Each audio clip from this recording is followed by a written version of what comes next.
Vous écoutez Le Salon dans tes oreilles, une balado-diffusion dans laquelle des auteurs, des autrices et des personnalités discutent de leurs livres, de leurs lectures et des sujets qui animent l'actualité littéraire. Les enregistrements ont été faits lors du dernier Salon du Livre de Montréal en novembre 2020. Ce contenu est aussi disponible en vidéo sur www.salondulivredemontréal.com. Bonne écoute et bonne lecture.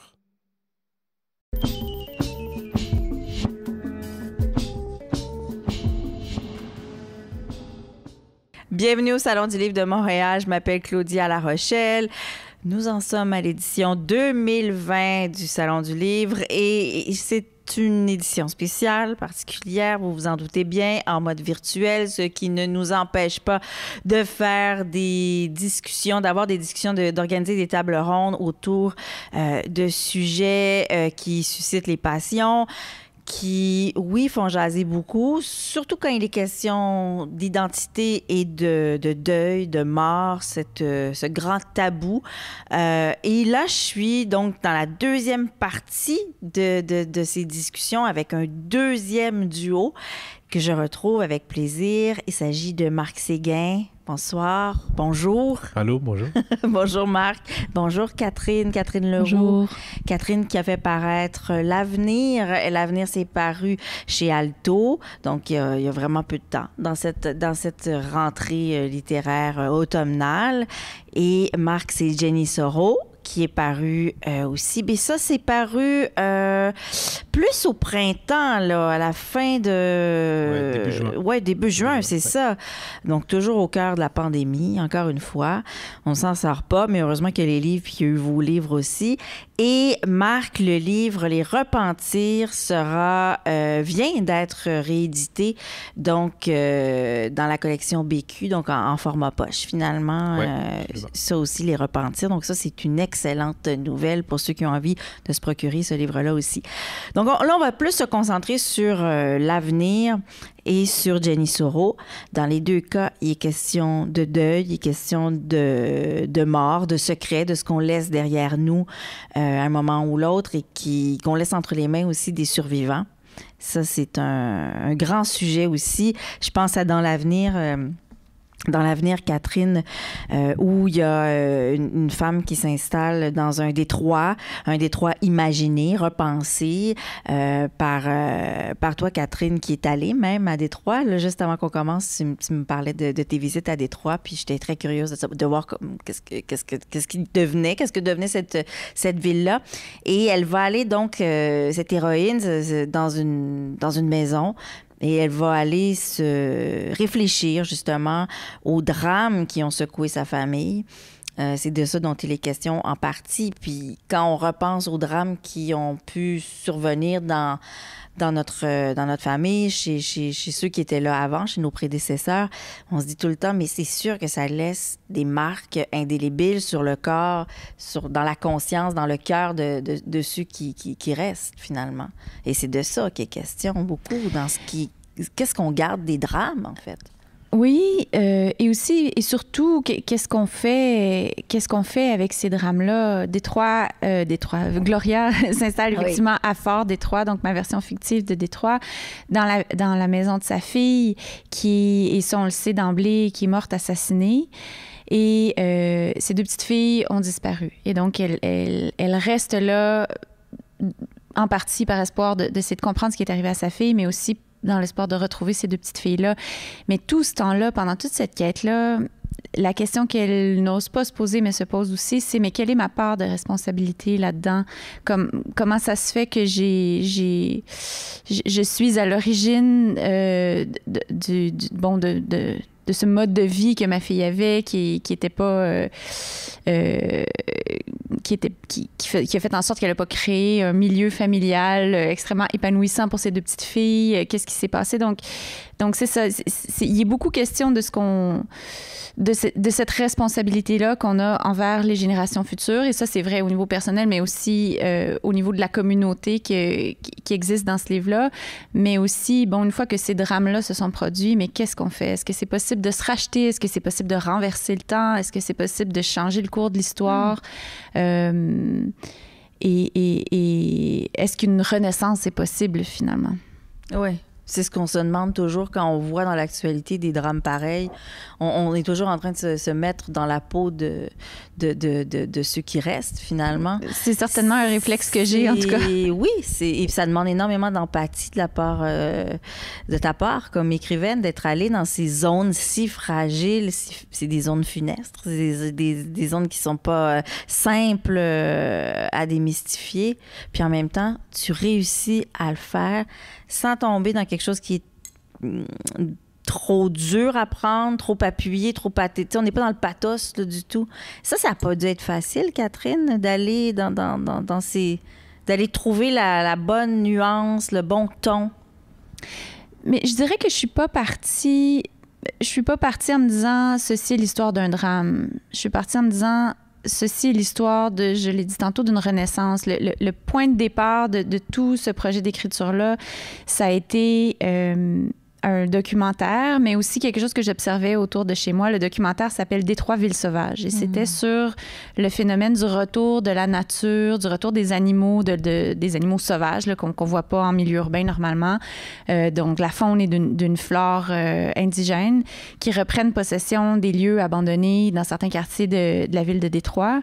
Et c'est quelque chose qu'on voit un peu partout dans tous les milieux urbains. Les lieux qui sont pas surveillés pendant quelques années, mais tout de suite, ça devient une espèce de jungle. Et ça a été ça le point de départ. Donc, juste là-dedans, il y a énormément d'espoir, puis il y a énormément de futur, là, sans vouloir faire un mauvais raccord avec le titre de mon livre. Mais c'est de là que l'élan est venu.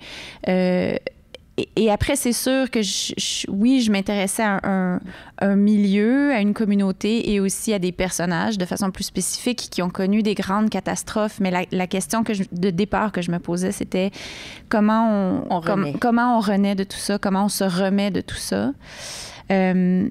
Après, l'autre dimension, tu as parlé de deuil dans ta question initiale, puis l'autre dimension qui est importante dans ce livre-là, c'est celle du deuil et de comment on se remet de tout ce qu'on a perdu, pas seulement un deuil au sens littéral, là, quand quelqu'un est mort, mais aussi le deuil de la perte d'un monde, de la perte d'un quartier, d'une communauté.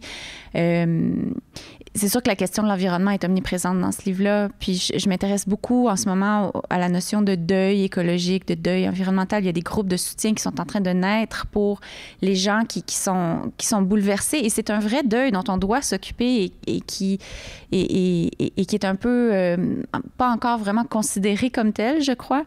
Donc je pense qu'il y a ça aussi qui est une espèce de parapluie au-dessus de l'histoire. Et le deuil, dans le cas dans l'histoire de Jenny Soro, c'est tout un village qui le vit parce que celle qui disparaît, celle qui meurt, c'est en allant sauver son fils de la noyade. C'est elle qui trouve la mort.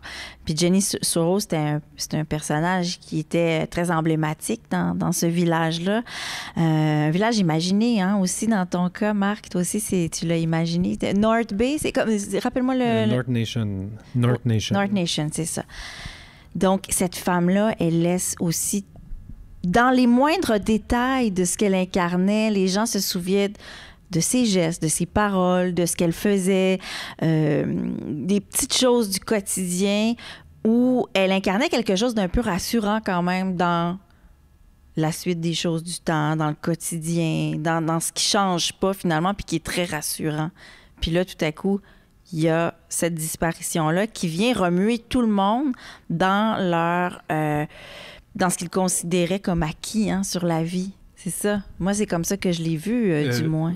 Oui, tout à fait. Moi, je suis assez préoccupé par l'attitude qu'on a quand quelqu'un, près de nous, décède, meurt ou disparaît. Parce que tout d'un coup, on se rappelle tous ces trucs-là. On rouvre les tiroirs, puis on se dit « Ah oui, il faisait ça, elle faisait ça, elle avait tel rituel. » Puis, alors, on se souvient de choses. On dit aux morts et aux fantômes plus de choses qu'on leur en dit quand ils étaient vivants. On s'en rappelle plus, on se met à les aimer tout d'un coup. Ben oui. Parce que c'est foudroyant, une disparition, un vide, c'est foudroyant. Puis, fait que l'histoire est construite autour de ça, c'est-à-dire des petits gestes où comment tout le monde peut dresser le portrait d'une disparue. Avec quoi est-ce qu'on s'accroche? Qu'est-ce qui a fait? Quelle trace on a laissée? Évidemment, c'est toujours filtré par nous, soit par l'artiste qui veut en parler, ou par le livreur de pain, ou par quelqu'un qui a connu la personne, puis c'est ses références et ses filtres, puis tout le monde tente d'apprivoiser cette drôle de patente-là qui est la mort, de la meilleure manière qu'ils peuvent ou qu'ils espèrent. Nous, les artistes, on essaie de le faire comme on peut, de manière un petit peu trop poétisée puis romantique à mon goût, parce que souvent, c'est, dépendamment de tes croyances où tu te situes, c'est, OK, t'es là, t'es plus là. Puis qu'est-ce qui reste de toi quand t'es disparu, quand ce souffle-là, c'est le souffle de vie est disparu, là. Puis fait que c'est ce qui est tracé beaucoup dans les livres, qu'est-ce qui... parce que des fois, c'est des prises de conscience. Je ne veux pas superposer ça, mais on se demande souvent qu'est-ce qui va rester de nous quand on part. C'est dans des heures ou des années hyper narcissiques en plus. Oui. On se pose beaucoup de questions sur soi, puis on n'a pas de réponse. Il n'y a plus d'autorité morale pour nous dire ce qui se passe après la vie. Alors, on s'en invente plein, dont cet égocentrisme-là. Fait que je me pose sur des petits gestes que c'est, une tasse de café, un rituel, la même tasse de thé tout le temps, à la même heure, une bûche dans le poêle avant de partir. Toutes ces petites choses-là qui font qu'on est humain. Fait que le livre trace un peu ces contours-là. Puis comment en êtes venu à imaginer cette Jenny? Pourquoi Jenny Soro? Pourquoi tout ce qu'elle est, tout ce qu'elle représente, son travail, son fils, son rôle? Comment elle est née dans ton esprit, dans ton imaginaire, cette femme-là? D'abord, il y a eu la couverture aussi. Tu la voyais, donc? Oui, mais non, je l'ai vue après. Mais ça ne me tente pas de répondre à ta question. Oui, mais réponds pas. En fait, je pense pas que la réponse serait bonne. Je le sais, parce que je le sais pas comment les autres, les auteurs, les écrivains, comment les gens travaillent, les gens qui écrivent. Je le sais pas. Mais j'avance, je fais un truc, puis à un moment donné, je suis obligé d'avoir un calepin de notes ou je sais pas, mon téléphone, je prends une note parce que tout d'un coup, le personnage existe, il s'incarne, puis les gestes que je fais, les pas que je fais, finissent par résonner, puis à faire du sens, puis à identifier. Évidemment, ça part, mettons, d'un fait divers. Si les gens veulent savoir, ça part d'un fait divers, de quelque chose que j'ai vu et que j'ai lu. C'est ça. Puis qui m'a assez touché, mais sur le coup, non, mais qui m'a assez touché pour que ça dure des années. Je me dis, tiens, il y a quelque chose là. Mais c'était surtout, je sais pas, très tôt, ça s'est construit autour d'une simplicité, une vie simple. On aime tellement être merveilleux puis fabuleux, là, que des fois, c'est pas vrai. On a des vies simples. Des fois, on est en pyjama. Des fois, on fait rien. Des fois, on fixe le plafond. Tout ça a réussi à construire ce personnage-là. Puis, je ne sais pas, je te dirais, pour extrapoler, il faudrait que j'ai une psychanalyse, mais que c'est moi. Je ne sais pas si ça ferait plaisir à quelqu'un, avec des diplômes, que ça soit ça la réponse. Mais le personnage finit par se construire puis finit par prendre du sens dans l'histoire. Où est-ce que il se passe quelque chose qu'on ne dit pas, mais c'était pas prévu au départ. C'est arrivé en cours de route. Je me suis dit à un moment donné, à cette phrase-là, je pourrais arrêter, il y aura un livre. Mais non, je voulais aller plus loin. Alors, ça n'existait pas au départ. C'est le parallèle que je peux essayer de trouver qui ferait du sens pour moi, c'est comme pour un tableau. Si tu commences à faire quelque chose, puis si tu commences pas, si tu commets pas un geste, si tu crées pas l'objet avec sa matérialité, tu peux pas avancer. Si ça reste à l'état d'idée, c'est rien. Mais un geste en appelle un autre, puis en appelle un autre, puis tout d'un coup, tu regardes, puis du coin de l'œil, il apparaît quelque chose. Puis... Fait que c'est comme ça que ça se construit. Mais l'idée du fait divers aussi qui inspire, qui est comme l'élément déclencheur, puis qui reste en sourdine, cette histoire qui reste toujours un peu en toi, que tu portes, puis qu'un jour, il y a l'élément déclencheur qui fait que tu la couches sur papier, tu l'extrapoles, tu en prends possession, mais tu sais, rendu là, c'est probablement des bébites très personnelles. C'est que j'écrive ou que je fasse des tableaux, que j'en fasse pas du tout, que je conduise un métro, tu sais. Il y a des choses qui nous obsèdent, puis qui nous définissent aussi. C'est nos peurs, c'est nos fantasmes, c'est nos lubies, c'est nos euphories qui finissent par nous colorer, puis par être qui on est, puis nous définir, puis nous densifier là, comme humains. T'sais. Mais dans ce cas-là, il y a des choses dans lesquelles moi, ça me tente pas d'aller jouer. Pourquoi est-ce qu'un fait divers sur la mort? Pourquoi la mort m'obsède? Pourquoi est-ce que ça reste là? Je suis pas prêt encore à aller dans ce sol-là. Sauf que ça s'exprime dans l'art. Mais ça s'exprime dans l'art, c'est ça. Oui, il y a une façon de... Il faut que ça... Oui. Hein? Faut que ça se matérialise quelque part. Oui. Sinon, ce serait très difficile pour les individus qui t'entourent. Oui. J'imagine. Oui. C'est un peu ça aussi Catherine? Non, je sais pas. Est-ce que... Parce que toi aussi, je pense que tout ce que tu lis, que tu vois, que tu perçois, tu as cette sensibilité de réception, tu reçois ça aussi. Ta question, c'est qu'est-ce qui arriverait si je l'écrivais pas? Est-ce que je serais une personne... Ben oui, ça peut être... j'y pense depuis ça peut être ça aussi. Répondons à ça parce que c'est... Tu sais, quand on est obsédé un peu par la mort, plusieurs personnes sont obsédées par la mort, mais les créateurs aussi le sont. Oui. Puis je me dis, avec la sensibilité que vous portez en vous, qu'est-ce qu'on fait avec cette charge-là? Tu sais, puis je pense que c'est là que ça devient quelque chose qu'on peut lire. C'est clair que puis j'ai jamais voulu avoir un rapport à l'écriture qui était de l'ordre du thérapeutique, là. Mais c'est clair qu'il y a quelque chose... J'exorcise beaucoup d'angoisse dans l'écriture, c'est certain. C'est pas pour rien que je me pose toujours des questions sur des relations mère-enfant qui sont difficiles. Je trouve ça très stressant d'être parent, moi. Fait que il y a ça qui rentre en ligne de compte. Mais pour ce qui est de la mort spécifiquement... J'ai une obsession bizarre pour écrire des scènes de mort, des scènes de décès. Tu as parlé de Madame Victoria. Ce n'est que ça. Roman, c'est fascinant, cette histoire-là, Madame Victoria. As-tu lu? Moi, ça, après, j'ai commencé à obséder sur cette histoire-là longtemps. Tu vois, ça... Mais c'est ça. Ça, c'en est une histoire que j'avais entendue, puis que 3 ans plus tard, j'étais comme, bon, j'y pense encore tout le temps. Peut-être que je devrais aller de l'avant avec ça. Mais c'est ça.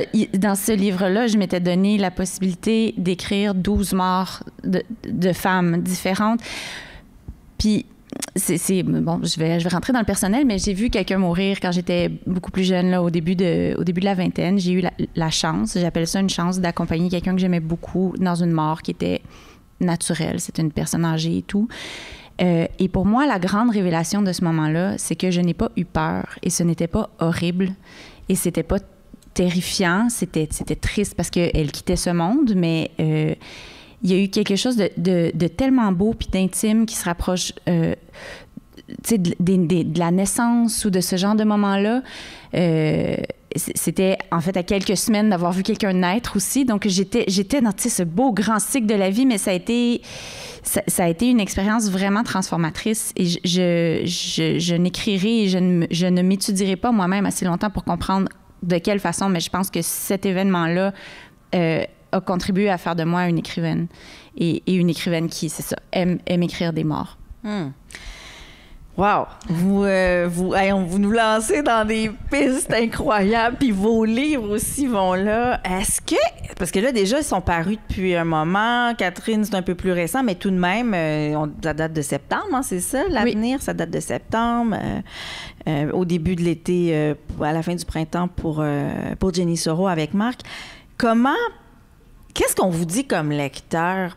T'sais, vous êtes allé vraiment jouer dans des zones sombres, puis ça fait du bien aussi. Là. Je dis pas que c'est négatif. Au contraire, s'il y a une lectrice qui aime aller dans ces zones-là, c'est bien moi. Mais puis les gens aiment ça aussi. Mais qu'est-ce qu'ils vous disent? Ça a été quoi les réactions des lecteurs qui vous suivent? Parce que les deux, vous n'en êtes pas à votre premier roman. Là. Donc, il y a déjà un lectorat qui s'est bâti, déjà des gens qui vous suivent, qui vous lisent.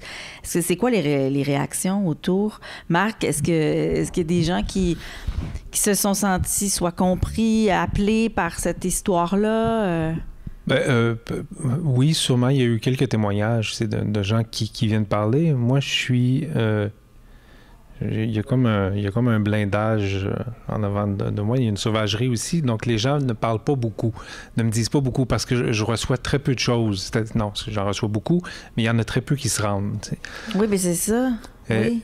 Il y a beaucoup... Les gens ont parlé du truc sombre où ça leur a rappelé des choses. Ça a un certain écho, une certaine résonance chez plusieurs personnes. Mais on m'a aussi beaucoup parlé des extrémités.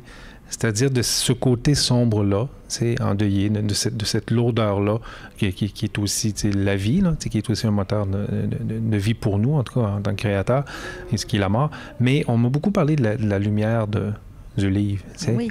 C'est beau, on a trouvé ça très, très lumineux, puis on a préféré me parler de ça. T'sais. Puis moi, je trouve que l'art qui réussit devrait rester muet. C'est-à-dire que ça te remue, toi. C'est parfait. Attends, il y a de la job à faire là, de marketing, on doit en parler. Mais je pense que quand ça se passe, tu vas dans un musée, tu vois un tableau, puis ça se passe tout seul, t'es remué, t'es bouleversé. peut-être que c'est pas la bonne affaire d'aller le mettre sur Instagram. Il y a des choses qui doivent rester de l'ordre de la prière. T'sais. Alors, moi, j'ai vécu ce truc-là d'une manière très intime. Les commentaires que les gens m'ont fait, ou les regards, ou des choses, ou quand j'ai croisé quelqu'un qui m'ont dit, juste beau. Je sais que juste dans un mot, il y a assez de densité pour dire, ah tiens, les gens ont compris quelque chose. Il y a des gens qui ont senti quelque chose. Puis je trouve que cet endroit-là est beau en art. De plus en plus. Au lieu de le crier partout, là, justement, si on pouvait un petit peu plus chuchoter des vérités, peut-être que... Peut-être que tu pourrais nous chuchoter des vérités et nous lire un extrait de Jenny Soro. Je pense que j'ai jamais relu Claudius depuis que... Ben, ça prenait le Salon du livre en mode COVID. Oui, depuis que le livre est sorti. Tantôt, j'ai fait... mais ceci étant dit, j'ai trouvé un truc qui moi... Puis, tu sais, des fois, je repense à des choses ou quand des gens m'en parlent, parfois, moi, je viens avec le moton. Parce que ça passe, c'est filtré par quelqu'un, là. Il n'y a rien d'égocentrique là-dedans. Ça passe par dire, on dit, OK, il y a quelque chose qui a touché, qui est allé faire vibrer un truc. Je veux juste dire que c'est très lumineux. Mais j'ai choisi un extrait qui l'est moins. Mais... On comprend, là. Ça va. Le père et le fils de Jenny étaient assis au premier rang. Ils ont regardé et écouté en silence ce que les autres avaient à dire sur cette femme qu'ils aimaient tant. L'enfant collé contre son grand-père. Ce dernier sur le bord de l'allée, prêt. Il y avait tellement de gens qu'Émile avait mis plusieurs heures avant de comprendre l'ampleur du choc. Il n'avait même pas reconnu Lise, la mère de Jenny, dans la foule en marchant devant elle. La femme était restée en retrait, mais s'était quand même assise dans la troisième rangée. Ce n'est qu'en sortant qu'il l'avait reconnue. L'homme et la femme s'étaient étreints de longues secondes, le père et la mère. C'était le seul lien qui les unissait depuis toutes ces années. C'est tout ce qu'ils avaient à se dire. Lise Matters était née à North et s'était mariée à Émile Soro dans cette même église. Un jour, elle avait quitté North en croyant pouvoir refaire sa vie ailleurs. Les plus vieux se souvenaient de Lise, même si le souvenir était teinté d'un voile. Une femme qui fuit et jugée. Durement. Une mère qui abandonne son enfant et condamnée à perpétuité. Oui. Puis il y a ça aussi quand un être décède, c'est tout ce qu'on apprend finalement sur sa vie, sur son passé, toutes ces histoires qui ressurgissent finalement souvent, puis qui avaient été enfouies, qui reviennent. C'est aussi à travers ce passage-là qui est très révélateur de cette espèce de souffrance sociale, de ce malaise-là qui surgit. Mais bel extrait. Merci beaucoup, Marc. Puis maintenant, j'aimerais que Catherine, parce que le temps file, que tu nous lises un extrait de L'Avenir. Certainement. Donc, comme à mon habitude, j'ai toujours beaucoup trop de personnages dans mes livres. Et cette fois... C'est peuplé, hein? C'est peuplé, ces livres-là. Et cette fois, j'ai même poussé l'audace jusqu'à avoir un personnage de pitbull. On a accès à sa conscience. Ne vous inquiétez pas, elle ne parle pas. C'est une femelle. OK, donc voilà. On est dans la conscience du chien. Elle n'est plus que fleur. Ou alors le monde n'est plus qu'odeur. La nuit est tombée depuis 1000 ans. Elle est seule depuis toujours, ou presque seule. Il y a son oreille qui élance et 12 points qui brûlent sur son abdomen, on dirait de minuscules dents qui grugent. Elle se lèche le ventre, n'y détecte aucune présence, reprend son parcours. L'espace est rempli par l'odeur de fumée. Même là où ça ne sent pas le feu, ça sent le feu. S'il fallait choisir une reine à cet endroit, ce serait cette odeur. Puis il y a des bouffées d'autres choses, ordures, boue, rouille, chair faisandée, du sexe partout, tout le temps. Mais il s'agit des grands thèmes, et la chienne ne s'intéresse pas aux évidences. Ce sont les filons plus discrets, les parfums cachés ou marginaux qui la captivent, les pollens et leurs interactions compliquées, les miettes de nourriture, les traces de sang, le passage d'humains selon des tracés bien précis, dont elle arrive à déterminer l'ancienneté et la fréquence, parfois même l'état d'esprit du marcheur est lisible, la peur surtout. Même chose avec les coyotes, les chats, les blaireaux et les couleuvres. Il n'y a que les oiseaux qui ne se laissent pas cerner.